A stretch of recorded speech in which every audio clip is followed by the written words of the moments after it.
Oi, gente! Sejam bem-vindos a mais um vídeo. Hoje nós iremos explicar um pouquinho sobre o que é biologia molecular. Antes de assistir o vídeo, não se esquece de deixar o like, se inscrever no canal e ativar as notificações. Bom vídeo! Bom, mas para a gente entender tudo isso, a gente precisa saber o que é a biologia molecular primeiro. Ela é uma área da biologia que busca entender os organismos do ponto de vista molecular, focando principalmente na base dos organismos, os ácidos nucleicos que formam os RNAs e os DNAs, que posteriormente dão origem às proteínas. Ela é nascida da junção dos ramos da genética, da bioquímica e da biologia celular. Então, a biologia molecular é um campo que visa entender os fenômenos biológicos e como eles se relacionam com o material genético do organismo. Mais especificamente, ele estuda os processos de replicação, transcrição e tradução do material genético e da regulação desses processos. Bom, as áreas que nós vamos abordar no nosso vídeo serão os diagnósticos médicos, a terapia molecular, biotecnologia e pesquisa científica. Oi, pessoal, boa tarde. Agora eu vou falar um pouco para vocês sobre o diagnóstico médico na biologia molecular. Bom, o que é o diagnóstico molecular? Ele é a aplicação de técnicas de biologia molecular para estudar doenças humanas, incluindo doenças infecciosas, condições hereditárias e câncer também. Esses exames têm alcançado espaço crescente nas especialidades médicas, oferecendo ampla diversidade de exames que auxiliam a prever, predizer, triar e diagnosticar diversas doenças, garantindo um grande impacto no diagnóstico clínico. Algumas aplicações em especialidades da medicina são infectologia, saúde reprodutiva da mulher, genética de doenças raras, oncologia, medicina personalizada e identificação humana. E um dos principais benefícios foi a descoberta da correlação entre a alteração do DNA e as características clínicas que são os fenótipos. Ou seja, isso significa que uma mutação encontrada no DNA pode fechar o diagnóstico clínico ou caracterizar a susceptibilidade do paciente a determinada doença, ou até mesmo ser considerada inofensiva. Então, para que servem os exames moleculares? O uso desses exames na clínica tem revolucionado o diagnóstico, porque esse teste tem sido utilizado como uma das maneiras de se mapear doenças de natureza genética, tal como o câncer. Também na triagem pré-natal ou teste pré-natal não invasivo, que detecta, além do sexo do bebê, possíveis alterações cromossômicas e as trissomias mais comuns nos bebês. A demanda por esses exames se dá pela precisão, sensibilidade e especificidade de seus resultados, quando comparados aos exames laboratoriais convencionais. Além disso, eles são utilizados na otimização e melhoria dos cuidados com a saúde, uma vez que são ferramentas importantes na medicina preventiva.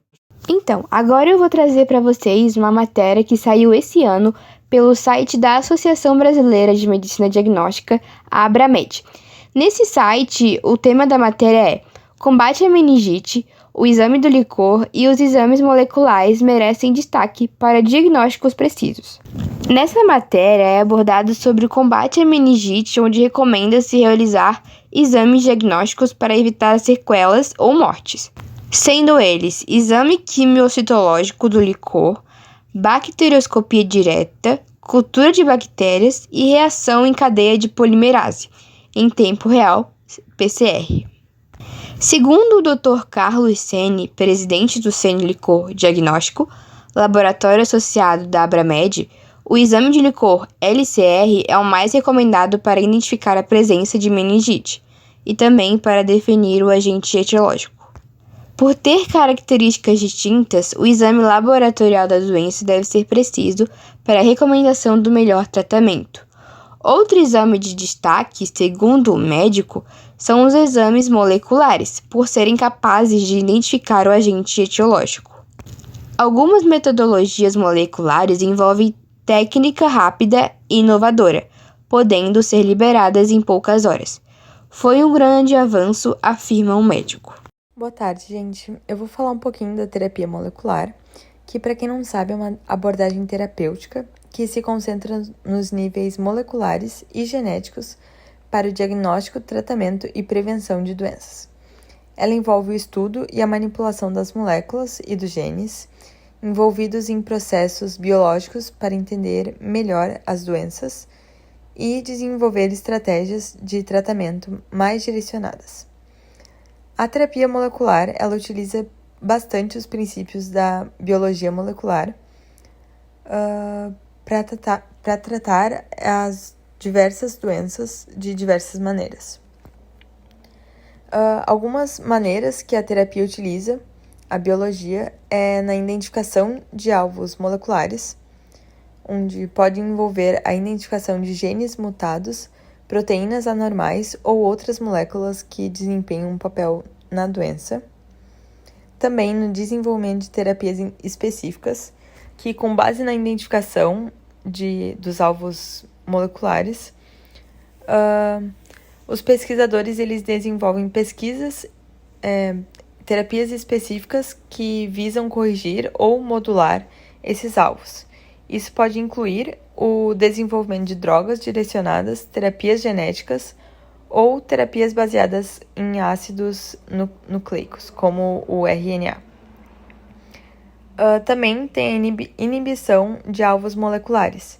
Em certos casos, a terapia molecular visa inibir alvos moleculares específicos, como proteínas superativas associadas ao câncer. Isso pode ser feito usando inibidores de proteína ou terapias baseadas em RNA. E também tem, entre outras maneiras, que pode ser utilizada a biologia molecular, que utiliza de técnicas de manipulação genética para corrigir ou modificar genes defeituosos no organismo, com o objetivo de tratar doenças genéticas ou adquiridas ao longo do tempo. Eu trouxe 3 conceitos e aplicações da terapia genética que envolvem a biologia molecular. O primeiro é na identificação de genes defeituosos, ou seja, genes que estão associados a doenças genéticas. Os cientistas eles mapeiam o genoma humano e identificam genes defeituosos que causam as condições médicas. O segundo é vetores genéticos. A terapia ela utiliza vetores genéticos, como vírus modificados, para entregar material genético terapêutico às células do paciente. Esses vetores eles são projetados com base em princípios da biologia molecular. E o terceiro é o monitoramento molecular, onde após a aplicação da terapia genética, a biologia molecular é utilizada para monitorar a expressão genética e avaliar se o tratamento foi eficaz ou não. Aqui eu trouxe 2 casos de sucesso na medicina regenerativa que envolvem a terapia molecular. O primeiro é para a distrofia muscular de Duchenne.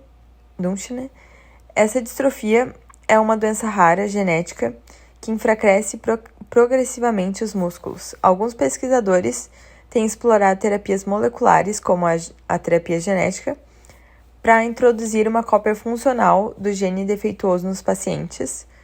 E em alguns ensaios clínicos, essas terapias mostraram melhoria significativa nas funções musculares. O segundo é para doenças neurodegenerativas, como a doença de Parkinson e a doença de Alzheimer. Essa abordagem ela inclui a introdução de genes terapêuticos e o uso de células-troncos, ou seja, uma terapia molecular e uma terapia celular juntas, unidas, para substituir um neurônio perdido. E eu vou explicar um pouquinho para vocês sobre a biotecnologia, como ela pode ser usada na produção de medicamentos e qual a sua importância. Bom, a biotecnologia é um conjunto de técnicas que envolve a manipulação de organismos vivos para a modificação de produtos. Com a evolução dos conhecimentos sobre a genética, a microbiologia e a biologia molecular, a biotecnologia avançou bastante. Além de usar microorganismos como instrumentos de modificações, os pesquisadores passaram a poder interferir de forma controlada e intencional no DNA das espécies. Todas essas pesquisas realizadas podem ser muito úteis para a produção de medicamentos, como, por exemplo, os métodos de produções biotecnológicas fornecem versões mais seguras de tratamentos existentes em quantidades ilimitadas. Os novos medicamentos têm sido criados especialmente para doenças raras ou não tratadas previamente. Os medicamentos biotecnológicos já representam cerca de 10 a 15% dos mercados farmacêuticos. Aplicações da biologia molecular. No agronegócio, a utilização da biologia molecular tem impulsionado seu crescimento. Desde a seleção até a modificação genética de plantas, o estudo da biologia molecular traz modernidade e alternativas em muitas carências do campo. Segurança alimentar. O estudo em biologia molecular traz explicação para diversas questões de ordem alimentar. Exemplo delas são os esclarecimentos quanto a intolerâncias e alergias alimentares. Aliadas à legislação de ordens proteccionistas, as análises de autenticidades em alimentos baseadas em biologia molecular são crescentes em todo o globo. Controle de qualidade. Análises por biologia molecular são utilizadas para a determinação de contaminações por micro-organismos em diferentes matrizes, alimentos, superfícies, manipuladores, animais de produção e etc. E tem fundamental importância no controle de qualidade de indústrias, na medicina veterinária e em empresas de alimentação. Sexagem de aves. A biologia molecular também é utilizada para a determinação de sexo de aves jovens em um mercado cultural importante no Brasil. Pecuária. Por biologia molecular, pode-se determinar a presença de marcadores genéticos de crescimento em rebanhos para melhoramento dos fatores de interesse na pecuária. Na medicina veterinária, a biologia molecular está em crescente aplicação no mercado veterinário PET, sendo utilizada para diagnósticos e monitoramento de doenças como leishmaniose, sinomose e babesiose. Medicina forense. A biologia molecular é utilizada em amostras raras em medicina forense para ajudar a resolver assuntos em cunho legal, permitindo até mesmo a solução de casos. E na ciência, por fim, a biologia molecular é aplicada em estudos de diferentes tipos de células, nos mais vastos organismos em pesquisas de base e avançada, permitindo-se assim ao desenvolvimento da ciência. Então, pessoal, esse foi o nosso vídeo. Espero que tenham gostado e até o próximo vídeo. Tchau!